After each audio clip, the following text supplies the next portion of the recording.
You talked about working with Gordon Solie and Harley Race, and Yeah. two of the most legendary names in wrestling ever. How did that actually come about? Like, how did you come in contact with them? Because I know you talked about the opening of the company and the TV slot, but how did you, from your position, get into contact with them and make that all happen? It's real interesting. I was doing a news story at a mall in Springfield, Missouri. I think it was called the Battlefield Mall. It's probably still there. And there was a memorabilia shop, like movie star autographs and Betty Boop stuff and whatnot. Uh, and they were doing an event at the memorabilia shop, and they had wrestlers there. And one of the wrestlers under a mask ended up being Carl Lauer. Now, I'm not sure if you know of Carl. He just passed away about a year ago. Um, he is probably most known for being the executive director of the Cauliflower Alley Club for All right. many, many, many, many, many years. But at any rate, he portrayed himself as a character called Boss Man, um, and he was under a mask. And we did the report and all that stuff. We were cleaning up, and I remember Carl came to me, and we had L.A. roots because that's where he came from, and he was a promoter at the Olympic Auditorium with Red Bastien and a few others before the WWF took over the Olympic in the mid '80s, and then became what we know as the WWE today. Yeah.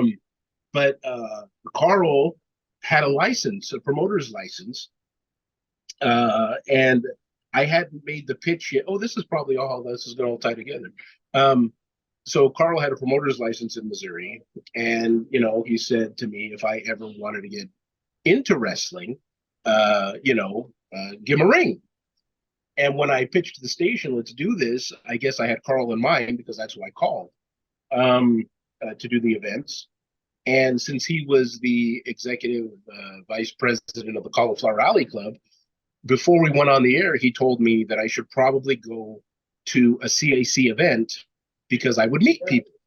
And back then, it was all industry people. There was no one from the public allowed back then. We had who was it? Luthez was the president, and I believe Gordon was on the board of directors at the time. At any rate, I ended up going, and so Harley was there, but Gordon was there, and I remember being at the bar. Carl had introduced me and said, let's do this or let's do that, and this is David, whatever. And I remember talking to Gordon, who was a few vodka sodas in and more than a pack of cigarettes in. Sounds And right. he asked me on a cocktail napkin to sketch out. We were just talking. He was quizzing me. He goes, "How do you see the TV arena looking? Why don't you draw out where the cameras would go? And where would the microphones go? And what would you do with this?" And so I explained to them, this is what I do. This is I sketched it out. And he goes, "That's perfect." And he bought me a drink. Wow. And so I said, I'm doing this show with Carl. And he goes, "Yes." And I said, "I guess we need a commentator. Would you mind doing it?" And he goes, "I would be happy to do it." So I had my commentator, and who wouldn't want Gordon Solie? Uh, and then later on the next day, I believe, Harley was walking with maybe 24 long necks through the convention like this with just beer. Well, Um, and I stopped him because I knew Harley was in Missouri just like I was. He was in Kansas City. And so I told him what was going on, and I explained Carl and all this, and he was like, "Yes, yes, yes," and he didn't want to talk to me. And I said to him, "Well, would you please make an appearance for us?" And he said to me, "If you can get Gordon over there to do it, I'll do it." He didn't know that I already had Gordon. oh wow. So that worked out So pretty well for you. That you're it like, was oh, good perfect. news. I was like, fantastic. Um, and so that's how that started. And we were together for many years. I learned an awful lot what to and what not to do with Harley. And Gordon, on the other hand, he was failing in health and stuff, but he was a great sport throughout.